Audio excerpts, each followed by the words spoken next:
Meus caros irmãos, quero lhes convidar para que abramos as Escrituras, então, na carta aos Hebreus, por favor. Carta aos Hebreus, capítulo 12, dos versículos 1 a 3. Carta aos Hebreus, Hebreus 12, versículos 1 a 3. O tema da meditação nessa manhã é: corramos a carreira com Jesus Cristo. Corramos essa carreira com Cristo. E se porventura alguém neste momento já, só com o tema da meditação, pensar: eita, será que eu estou correndo a carreira com Cristo? Essa é a minha intenção nessa manhã.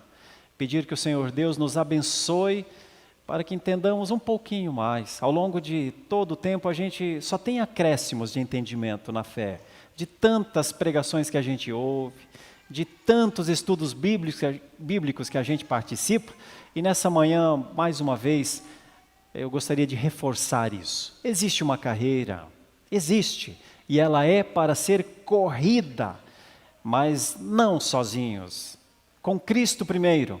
Mas vocês vão perceber no texto que não é também só e individualmente com Cristo, é com os irmãos. Então, corramos essa carreira, o corramos está no plural. É para nós, não é para uma pessoa só, é para nós. Corramos essa carreira com Cristo. E eu vou defender aqui nessa manhã o motivo para essa corrida, vou defender aqui nessa manhã como é que a gente pode correr essa corrida. Muitos de vocês sabem isso de cor e salteado, mas me permita humildemente reforçar algumas coisas. Quero nessa manhã ajudar a igreja a entender o modelo, a base, o que é esse fundamento chamado Jesus Cristo, autor e consumador da fé, que nos chama a essa corrida. E por último, mais para o fim, entendermos juntos que pode ser que tenhamos dificuldades nessa corrida, mas que nós somos chamados a lembrar, a pensar em Jesus, para que tenhamos então ânimo para prosseguir. Então eu começo essa meditação lendo o texto, falando com as nossas crianças, como sempre fazemos, e então conversando com os irmãos, os adultos da igreja. Está escrito assim, Hebreus capítulo 12, versículos 1 a 3. Portanto, também nós, visto que temos a rodear-nos tão grande nuvem de testemunhas, livremo-nos de todo o peso e do pecado que tão firmemente se apegam a nós, e corramos com perseverança a carreira que nos está proposta, olhando firmemente para o autor e consumador da fé, Jesus, o qual, em troca da alegria que lhe estava proposta, suportou a cruz, sem se importar com a vergonha, e agora está sentado à direita do trono de Deus. Portanto, pensem naquele que suportou tamanha oposição dos pecados contra si mesmo, para que vocês não se cansem nem desanimem. Oremos. Te damos graças, Senhor, por sua palavra. Só de ler a sua palavra, nós já nos sentimos parte disso. Sabemos que o Senhor está falando conosco. Sabemos que o Senhor está falando com cada um de nós, só de ler estes versículos, porque o Espírito ilumina o nosso entendimento. É nessa hora, quando lemos a Tua palavra, que percebemos que não estamos verdadeiramente sozinhos. Temos a Ti, Senhor, e temos os nossos irmãos. Agora abençoa-nos, Senhor, com entendimento mais profundo, mais comprometedor, no sentido de entender que quem deu o primeiro passo não pode parar. Abençoa-nos nisso. Nós te pedimos em nome de Jesus. Amém. Criancinhas queridas do meu coração, uma alegria ver a igreja cheia de crianças, uma alegria ver os pais trazendo as crianças. O desenho de hoje, o pastor vai, ao longo do mês de novembro, possivelmente, ainda trabalhar mais 2 vezes aqui em Hebreus, no capítulo 12. E o pastor quer que você se perceba nessa corrida junto com a gente. Faça um desenho de uma linda pista de corrida, se você achar melhor, mas não é uma pista de 100 metros. É uma maratona. Maratona de 42 quilômetros e mais alguns metros. Porque o pastor gostaria que você desenhasse uma corrida de resistência, não uma corrida de velocidade. Um dia, há muito tempo atrás, quando eu preguei essa mesma mensagem aqui, eu usei 2 exemplos, o da lebre e o da tartaruga. E então, lá naquele dia, quando eu usei esse exemplo, eu disse, a lebre tem muita velocidade e a tartaruga não tem tanta velocidade. Mas em última análise, na corrida cristã, não tem a ver com quem chega primeiro, ou com quem chega por último, mas tem a ver com quem chega. O teste é de resistência, o teste é de superação. Então, façam um desenho que possa contemplar isso, uma corrida longa e olhem só, vocês nela. Porque vocês agora são crianças e é bom vê-las com 6, 7 anos de idade e tudo. Mas já pensou quando você tiver 30? Já pensou quando você tiver 50 como pastor? 51 como pastor? Aí, onde você vai estar nessa corrida? Né? O pastor já está uns 20 e poucos anos nessa corrida. O presbítero Ângelo já está 90 crianças, viu? Nessa corrida. Você está a 5, 6. Mas é a mesma corrida. A corrida do presbítero Ângelo é a sua corrida, a corrida do pastor é a sua corrida, porque esse é um movimento plural, esse é um movimento de gente, de muita gente. Então, gostaria que as crianças fizessem esse desenho, o desenho de uma grande corrida, uma longa corrida, quero lhes animar, é uma longa corrida, viu? Porque vocês terão o Senhor Jesus Cristo com vocês ao longo de toda essa caminhada. Assim como os mais antigos têm, como aqueles que estão dando os primeiros passos têm, vocês também terão.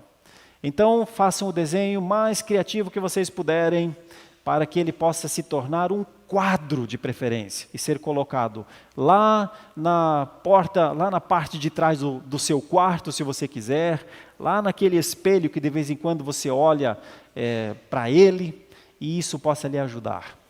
Você, criança, não está sozinha, você está com a gente. Olha para o lado e você vai ver as pessoas com você. Vamos nós, os adultos, pensar um pouco nesse tema. Meus irmãos, como será que é correr com os olhos fixos em Jesus, né? Como é correr? O que é uma igreja como um todo? E me vem à mente sempre algumas coisas. Como nós estamos em condições diferentes, todos nós. Como nós estamos em condições diferentes. Nós temos irmãos que já formaram as suas famílias e só estão na sua família hoje o marido e a esposa, porque os seus filhos já se casaram, já construíram suas famílias, e eles ainda estão nessa corrida. Nós temos famílias que estão ainda todas juntas, no mesmo lugar. Nós temos famílias que estão com os filhos já com 17, 18 anos, em que parece que o carro já não dá mais, porque o carro é o mesmo, mas a família foi crescendo. Nós temos aqueles que não têm só seus filhos, adolescentes e jovens, mas já têm os genros, já têm as noras nas famílias. Olha como são diferentes as coisas. Nós temos pessoas que ainda não formaram famílias. Nós temos pessoas que gostariam, talvez, de terem formado família quando tivessem 18, 20 anos, mas elas já passaram dos 30, ou dos 40, ou dos 50, e elas também estão nessa corrida, elas estão nessa caminhada. Nós temos aqueles que continuam sonhando muito, nós temos pessoas resignadas. Nós temos pessoas muito saudáveis, que estão, assim, fizeram academia nessa semana, só comeram comida diet e estão certinhas no seu peso. Nós temos pessoas que estão lutando com enfermidades. Nós temos pessoas que não estão bem de saúde nesse momento e que, quando podem, dizem, orem por mim. Irmãos, nós somos tão diferentes, nós temos condições tão diferentes. Nós temos irmãos e irmãs que iniciaram famílias, tiveram dificuldades, estão vivendo um momento de instabilidade agora. Nós temos irmãos que talvez olhem para as famílias formadas e não têm tanto ânimo, porque não estão vendo bons exemplos como se deveriam ver. Nós temos irmãos que estão extremamente animados, fervorosos e assim, absolutamente nada os demove da vida cristã convicta que eles têm. Mas nós temos irmãos que estão se perguntando, será que eu tenho fé? Será que eu estou firme nisso mesmo? Então eu vou começar lendo um texto de Hebreus, didaticamente, agora e também no final da meditação, que está em Hebreus 10. Veja você, veja Hebreus capítulo 10, versículos 32 para frente. Hebreus capítulo 10, versículos 32 para frente. Nossa meditação é em Hebreus 12, mas vejam o contexto, vejam como o autor aos Hebreus está preocupado com o estado de ânimo da igreja, independente da situação e da condição em que cada um está. Vejam só.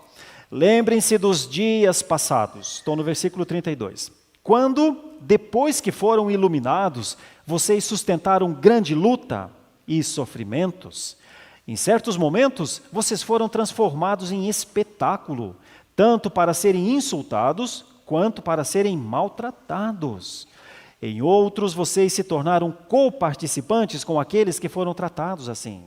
Porque vocês não apenas se compadeceram dos encarcerados, mas também aceitaram com alegria a expoliação dos seus bens, porque sabiam que tinham um patrimônio superior e durável.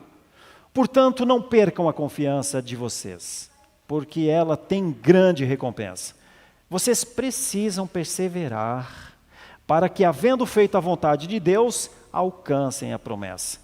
Porque ainda dentro de pouco tempo, aquele que vem virá, e não irá demorar, mas o meu justo viverá pela fé. E se retroceder, dele a minha alma não se agradará. Nós, porém, não somos dos que retrocedem para a perdição, mas somos da fé para a preservação da alma. Meu irmão, minha irmã, acabou, perdeu-se o direito de desistir. Acabou, não tem mais como. Não vai dar, Senhor, não vai dar. Oh, vai dar. É para dar, é para ser. Por que eu digo isso de maneira tão enfática? Porque os nossos tempos têm tantas vozes, e as vozes, e muitas das vozes de hoje dizem assim: procure ser feliz, seja feliz. O importante é você ser feliz. Se você se sentir feliz, não importa se você abandonar isso, aquilo ou outro mais. O importante é você estar bem. Irmãos, o cristianismo não fala disso. O cristianismo fala de outra coisa. O cristianismo diz: vai em frente, prossegue, bora, acorda, levanta, dá o passo. É isso. O cristianismo é um movimento para frente. O cristianismo arrasta aqueles que, porventura, no meio do caminho, não conseguem andar. Arrasta com amor, com compaixão, com mão estendida, com disposição amiga. Então, eis um pouco do que o autor aos Hebreus disse em Hebreus 10. Vamos ver o que ele diz no 11 e no 12? Só no en passant. Veja o capítulo 11 de Hebreus. Aí o autor aos Hebreus fala: agora vocês vão ver gente que caminhou muito. E aí nós temos a natureza da fé, os exemplos da fé. Cita aqui Abel, cita aqui Enoque, cita aqui Noé. Versículo 8, cita Abraão. De Abraão para frente, você vai perceber que ele vai trabalhar com Isaac. Lá no versículo 20 ainda, Jacó. Veja o versículo 22, José. Pronto, agora nós temos os patriarcas, a família dos patriarcas, todas andando pela fé. Todos andando pela fé. Mas não para na família dos patriarcas. Veja o versículo 23, Moisés. Veja do versículo 30 para frente, já a presença implícita aqui de Josué, e aí mais uma série de pessoas que vão ser citadas depois: Gideão, Baraque, Sansão, Jefté, Davi, Samuel, e todos aqueles que viveram pela fé. E então vem o capítulo 12. E aí notem a ideia, o peso do capítulo 12. O peso do capítulo 12 está nas primeiras palavras dele. Portanto, também nós. É aqui que eu digo, acabou a condição possível, imaginária, de dizer, essa não é a minha corrida. Eu não estou nisso. Eu não fui chamado para isso. Aqui foi nos tirado o, entre aspas, arbítrio de dizer, faço o que quero da minha vida. Não, não fazemos mais. Se ela fosse nossa, cada um poderia fazer o que queria. Mas essa vida que nós estamos falando, a vida pela fé, essa não é arbitrada por nós. Essa é a vida que Deus nos deu. Por isso, meus irmãos, a palavra está no plural. Corramos. A palavra é para frente. A palavra é, vamos considerar como é ter uma vida cristã, mas não temos mais a condição, não temos mais a possibilidade de dizer, quero sentar, dá um banquinho aí, sigam, vocês têm mais fé do que eu. Não temos mais esse direito. Os chamados pactuais, aqueles que foram trazidos à vida pela morte do Cordeiro, agora vivem para Ele, não vivem mais para si. É quando a gente percebe que o cristianismo é maior que nós. O cristianismo é maior do que a minha vontade. O cristianismo é maior do que o meu estado de ânimo. O cristianismo é maior do que o meu estado de espírito. O cristianismo é maior do que as minhas expectativas. O cristianismo me levou para dentro dele. E estamos aqui. Então, eu começo trazendo algumas ideias aqui do capítulo 12. E elas estão justamente no comecinho, na motivação para essa nossa corrida, no entendimento dessa nossa corrida, aqueles que já trilharam antes de nós. Olha, o exemplo de hoje é muito claro para isso. Os nossos irmãos são eleitos, foram eleitos, e eles assumem hoje esse oficialato. Quando eles dão esse primeiro passo hoje, no domingo de 16 de novembro de 2025, os homens que os cumprimentam são homens que já estão aqui há 5 anos, há 10 anos, há 30 anos, e eu sempre chego nesse número porque ele é emblemático para nós, há 90 anos. Nossa igreja é centenária, mas nós temos um presbítero aqui que chegou aqui há 90 anos atrás. E ele é um dos que, com a sua bengala, abraça o novo oficial. Meus irmãos, isso tem peso. Isso é nuvem de testemunhas. Bom, essa é uma maneira de entendermos a nuvem de testemunhas que está aqui perto de nós. Mas o texto ainda está falando de alguém ainda mais antigo. Imaginem esses nomes que eu citei agora. Você imagina um Noé. Você imagina um Abraão. Quando Deus fala para o seu povo andar pela fé, Ele diz, eu não comecei essa obra em você. Eu comecei essa obra lá atrás. Os registros estão aqui. Isso deve ser um motivo para nós, porque essa passagem, ela nos liga a esses homens. A Bíblia diz que Abraão, pela fé, ele obedeceu. A Bíblia diz que Moisés, meus queridos irmãos oficiais e irmãos que são membros de uma igreja histórica como a nossa, Moisés preferiu ser maltratado com o povo de Deus do que ter os prazeres transitórios do pecado. Irmãos, Sara teve por fiel aquele que lhe havia feito a promessa, é o que diz a palavra. E esses homens e mulheres do passado são parte da motivação para que nós caminhemos. Se nós nos desconectássemos totalmente da obra de Deus ao longo da história, poderíamos pensar que o cristianismo é uma coisa nova. Mas o cristianismo tem uma história riquíssima e o passado ensina. Por isso Paulo escreveu aos Romanos, no capítulo 15, pois tudo que foi escrito no passado foi escrito para nosso ensino, a fim de que tenhamos esperança. Sabe por que eu estou falando de Abraão, de Moisés, de Sara? Para que eu e você tenhamos esperança. Para que nós nos entendamos dentro desse processo glorioso de Deus, chamado de redenção. Eis-nos aqui num maravilhoso processo de redenção, cheios de testemunhas. Essas testemunhas são exemplos vivos Eles não são pessoas que estão nos assistindo. Eles são exemplos para a nossa esperança. Então, quando olhamos para trás, podemos perceber a mão de Deus. Por que a gente insiste nisso? Gregório de Nissa, falando sobre Moisés, em determinado dia, ele disse assim: os eleitos em todos os tempos não nos observam, eles nos chamam para seguir o caminho que eles andaram. Existe uma eloquência histórica. É como se um Moisés, eu sei que isso a gente precisa abstrair bastante para entender, mas é como se um Moisés dissesse: prossegue. Porque quando Moisés, em determinado momento, teve dúvidas, Deus disse a ele: fala ao povo que marche. Diga ao povo para atravessar. É uma voz histórica dos nossos antepassados. É uma voz histórica que mostra a presença de Deus na caminhada deles. Então, eis-nos aqui. Eu chego a pensar que muitas vezes nossa vida é muito mais fácil do que a deles. Nas lutas que eles tiveram, Deus sempre disse: marcha, vá em frente. E isso vem desse aspecto histórico que temos. Por isso, temos alegria em dizer: somos uma igreja histórica, somos uma igreja aliancista, somos uma igreja que relembra os grandes feitos de Deus, para que hoje vivamos os benefícios, os privilégios da consciência de saber: o Senhor Deus sempre cuidou do seu povo. Porventura não cuidaria de mim? Porventura não cuidaria de mim dentro da minha casa, nas lutas que eu tenho com a minha família? Porventura não cuidaria de mim no estado de solidão em que me encontro?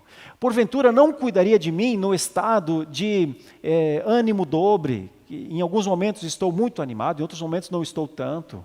Porventura Deus não cuidaria de mim como um filho do pacto, um filho da aliança?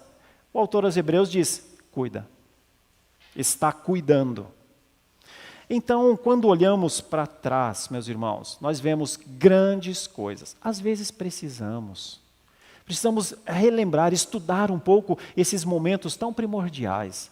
O reverendo Gemar é especialista em hebraico e Antigo Testamento, e todas as pessoas que se importam em ler os atos de Deus na história têm uma tendência a ter uma fé firmada, uma fé mais segura. Porque nós nunca estamos indo do nada para o lugar nenhum. Nós somos herdeiros de uma grande história, uma maravilhosa história de libertação, de cuidado de Deus, de proteção, de correção.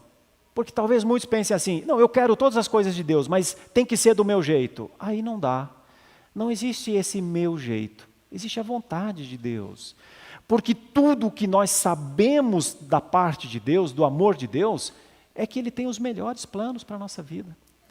Então, descansar nos grandes atos de Deus é uma boa maneira de prosseguir essa nossa caminhada. Uma segunda coisa que essa passagem parece nos mostrar, e aí sim, ela começa a tratar de algumas áreas da nossa vida, que realmente é pela fé que a gente compreende que é isso que Deus está falando. Veja só, nós sim, para caminharmos essa corrida, somos instruídos a nos livrar do peso e do pecado que, segundo a palavra de Deus diz, facilmente se apega a nós. Pesos e pecados facilmente se apegam a nós. Se nós não dermos a importância devida ao estrago que o pecado pode fazer na nossa vida, a caminhada vai ser mais difícil. Pessoas que têm uma anuência muito fácil com o pecado tendem a sofrer muitas consequências. E as consequências são da justiça natural. A gente colhe o que planta.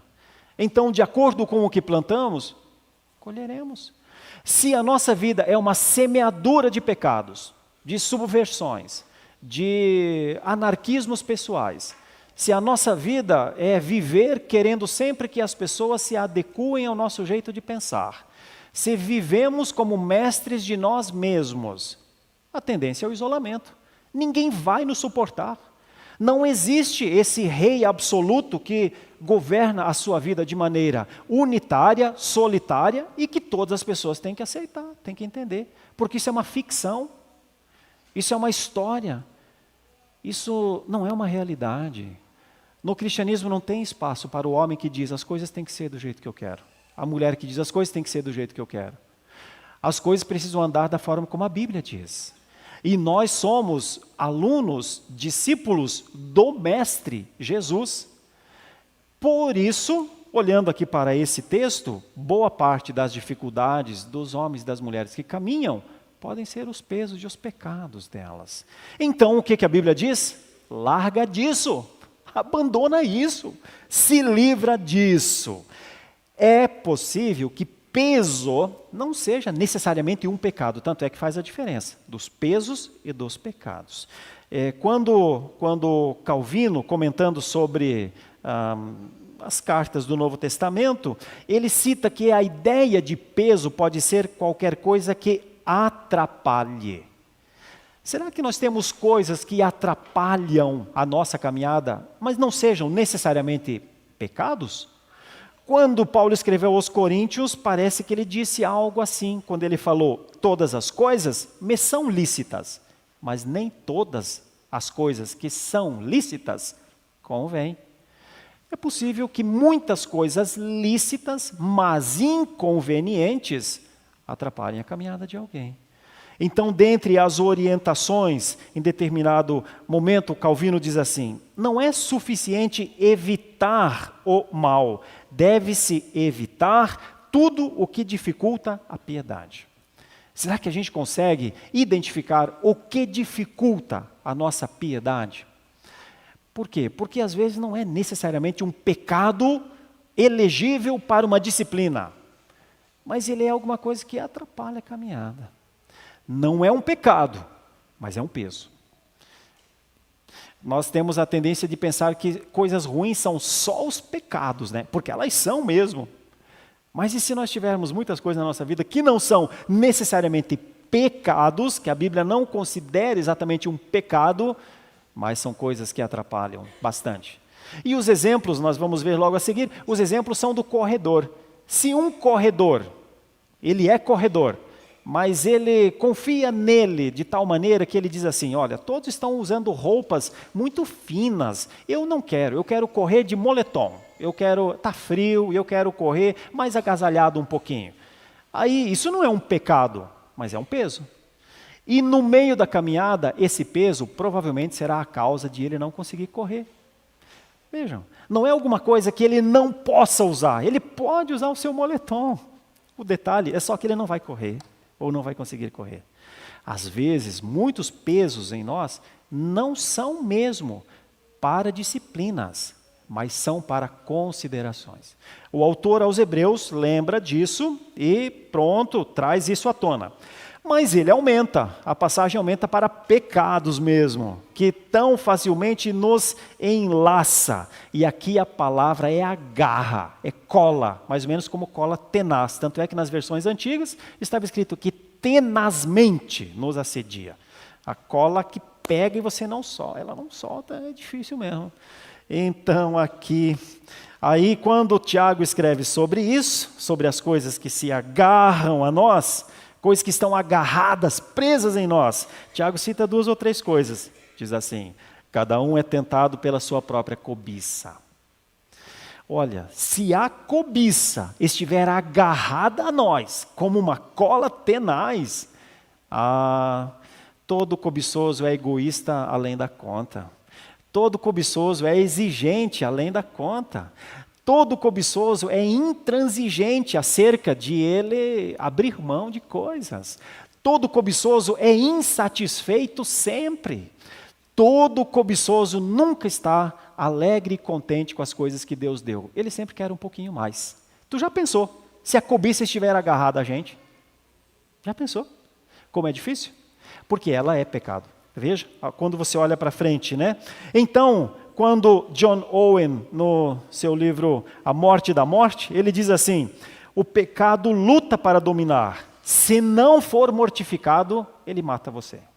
O pecado luta para dominar, se ele não for mortificado sempre, em algum momento, aqueles que lidam com, conhecem armas ou coisa assim, em algum momento você ouve o som do gatilho contra você, do engatilhar, né? Já pensou? Então, sim, pesos e pecados fazem mal à corrida cristã e convém que sejam observadas essas situações. Veja mais, Correr com perseverança, meus irmãos, é um ponto importante de novo. Por isso que eu falei para as crianças fazerem nos seus desenhos, não a ideia de uma corrida de 100 metros rasos, mas uma corrida bem longa, porque a Bíblia parece insistir, não só aqui, mas em outros lugares, que o cristianismo é uma corrida de resistência mesmo. Quando Paulo escreveu aos Gálatas, ele disse, não nos cansemos. Não se canse na sua disposição de fazer o bem. Ao longo da nossa caminhada, longa caminhada, nós somos chamados a fazer o bem sempre. E Gálatas disse isso, eu citei aqui, na parênese, aos nossos novos oficiais, Paulo diz aos Gálatas que nós devemos fazer o bem sempre, começando sempre pelos da família da fé. E quando o mesmo Paulo, escrevendo aos Coríntios, ainda falando sobre essa corrida, e agora usando uma ideia mais atlética, ele diz assim, corram de tal modo que recebam o prêmio. Qual é a medida da nossa corrida? Chegar no lugar onde tem um prêmio para receber. Corram de tal modo que vocês cheguem ao lugar onde tem um prêmio. Nome desse prêmio, à luz de João nas cartas, coroa da vida. E alguns outros galardões que não sei definir, são muitos, mas não sei definir. Mas tem prêmio para o que chega. É assim. Então essas coisas devem nos ajudar a pensar, Senhor, como será, o que eu encontrarei ainda mais ao longo dessa caminhada? Será que nessa corrida de 42 quilômetros, pegando a ideia de uma maratona, será que eu vou ter mais serras para subir do que ladeiras para descer? Senhor, será que vou pegar chuva? Senhor, e se o vento for forte? Senhor, como é que eu vou fazer? As orientações do autor aos Hebreus é, primeiro, olhe para frente, para o autor e consumador da sua fé. Olhe para o lado, para as nuvens de testemunhas. Olha para o caminho, olha para quem está com você no caminho. É uma linda caminhada. Não é um turismo, é uma corrida. Uma corrida para se chegar no lugar de um prêmio. Como é que a gente vê isso? Como é que a gente se anima nisso? O texto bíblico nos ajuda. Vejam o versículo 2, que é muito forte, olhando firmemente para o autor e consumador da fé, Jesus, o qual, em troca da alegria que lhe estava proposta, suportou a cruz, sem se importar com a vergonha, e agora está sentado à direita do trono de Deus. Eu desenvolvi 3 pregações nos últimos domingos sobre Jesus como modelo. Jesus modelo da comunhão, Jesus modelo da alegria. Jesus como o caminho, a verdade, a vida. Jesus como o lugar absolutamente central. Tudo que nós precisarmos ao longo da nossa vida, nós podemos olhar para Jesus. É em Jesus que nós vamos ver a base fundamental da fé, da esperança e do amor. Olha, os cristãos vivem em torno de Jesus. Eles prosseguem olhando para Jesus. Jesus é o modelo. E aqui nessa passagem nós temos, mais uma vez, o reforço dessa ideia. Porque a ideia de olhar para Jesus, fixar os olhos em Jesus, também tem a perspectiva de afastar os olhos de tudo mais. Quando você olha para Jesus, você não olha para Jesus e para o mundo. Você não olha para Jesus e para si. Você não olha para Jesus e para as coisas que você cria, suas imaginações. Quando você olha fixamente para Jesus, é só para Jesus. E talvez esse seja um dos maiores exercícios, um dos exercícios mais difíceis. É quando Ele é exclusivo mesmo para a gente. É quando na nossa caminhada Jesus é exclusivo para nós. Por isso o salmista do Salmo 25 escreveu, os meus olhos estão sempre voltados para o Senhor. Lembra que eu disse no começo? Irmãos, como será que está a nossa caminhada? A caminhada é com Cristo. Olhem para frente. O autor aos Hebreus, no capítulo 10, disse isso. E se nós estivermos nesse momento distraídos? E se nós não estivermos olhando para Jesus? Eu digo para você, de uma maneira muito simples, embora com uma dor no meu coração, mas essa é a causa de muitos cristãos estarem adormecidos na fé. Essa é a causa de muitos cristãos terem perdido a alegria da salvação. É a causa de muitos cristãos no Ocidente já não irem mais às igrejas adorar ao Senhor. Essa é uma das causas para que pais não ensinem mais os caminhos do Senhor aos seus filhos. Quando se perde o foco, quando a distração define um cristão, possivelmente ele já nem está mais nesse caminho. Em algum momento ele está perdido, às vezes desviado ou andando em círculos. Então vejam a centralidade de Jesus. Lloyd Jones, querendo ajudar, disse uma coisa muito séria. Ele disse assim: o maior problema dos cristãos ocidentais é que eles passam tempo demais ouvindo a si mesmos e tempo de menos olhando e ouvindo Cristo. Será que ele não fez a exegese do Ocidente? O Ocidente olha demais para si, demais para mim, e parece que nós queremos ouvir os nossos pensamentos. Irmãos, como é que nós vamos ser instruídos ouvindo os nossos próprios pensamentos? Existe uma voz superior aos meus pensamentos. É a voz de Cristo. Perde isso de referência, quem vai lhe orientar? Quem vai nos orientar? Quem vai estabelecer para nós o que é a verdade, o caminho, a vida, a fé, a esperança, o amor, a comunhão, a alegria? Quem? Você vai depender de você mesmo? Não dá. Não podemos depender de nós mesmos. Por isso dependemos de Cristo. Por quê? Porque o texto diz que Ele é o autor e o consumador da fé. Os dois termos gregos aqui têm a ver com aquele que inicia e aquele que completa. Ele iniciou a fé em nós e Ele também consuma a fé na gente. Ou seja, a fé é de Cristo, é Ele que coloca em nós. O apóstolo Paulo, escrevendo aos Filipenses, disse: aquele que começou boa obra em vocês vai completar. John Owen, comentando os Hebreus, ele não apenas iniciou a fé em você, mas ele rega, sustenta e amadurece. A ideia de uma plantinha. Ele não apenas planta fé, mas rega, sustenta e amadurece. E o profeta Isaías, falando sobre essa caminhada, sobre esse olhar de fé, pensando em futuro, escreveu em determinado momento no capítulo 53. Ele, esse crente que olha para frente, verá o fruto do penoso trabalho de sua alma, ficará satisfeito.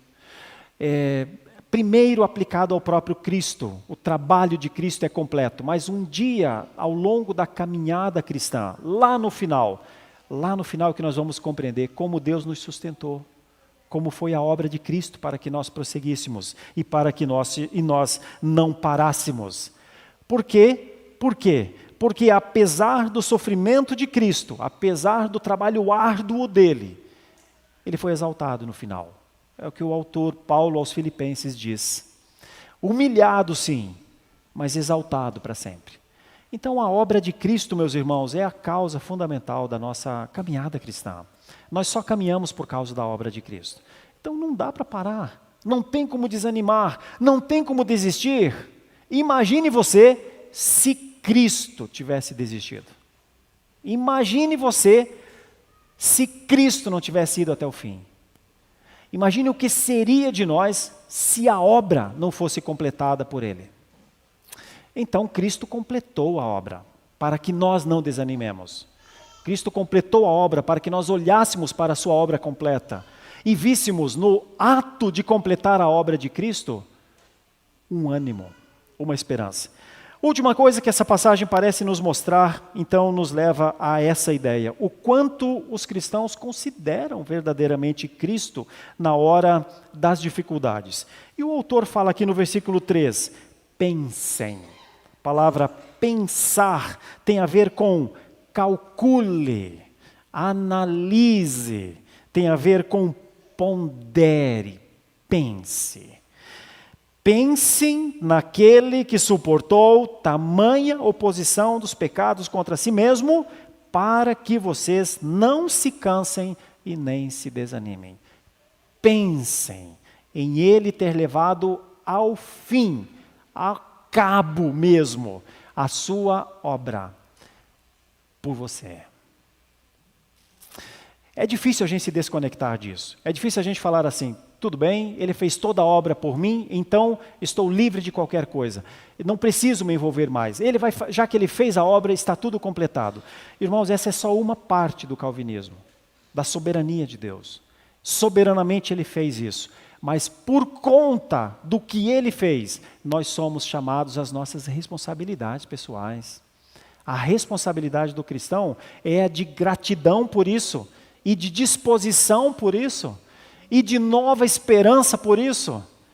E por conta disso, esse texto nos leva a algumas sugestões. Meditar profundamente em Cristo. Ele realmente suportou, e porque ele suportou, ele é para nós a grande instrução, o grande exemplo para as horas de tristeza e de desânimo. O Catecismo de Heidelberg, na sua pergunta 1, diz uma coisa extremamente confortante. Ele diz assim: em vida e em morte pertenço não a mim mesmo, mas ao meu fiel Salvador Jesus Cristo. Em vida nós somos dele, na morte nós também somos dele. As condições são muito diferentes, todos nós, condições muito particulares. Mas dentro das condições particulares de família, de vida, de cosmovisão, de aprofundamento ou de rasidade de fé, talvez todos nós somos chamados a correr a carreira com ele. E se porventura fomos achados querendo andar sem Jesus, querendo andar sem Cristo, eu posso dizer, penso que não erre ao falar isso, é um mau caminho. Há caminhos que parecem bons para o homem, mas ao final são caminhos de morte. Sem Cristo é caminho de morte. Com Cristo é caminho de vida. É assim que o autor dos Hebreus tratou.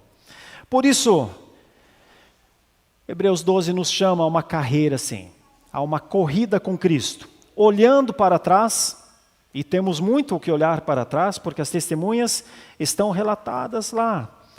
Olhando para o presente, olha os pesos, olha os pecados, fixando mesmo os olhos em Cristo e pensando, refletindo profundamente.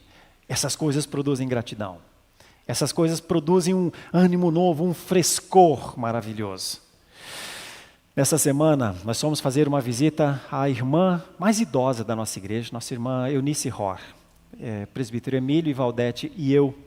E então ela está em Sumaré, numa casa, sendo muito bem cuidada lá.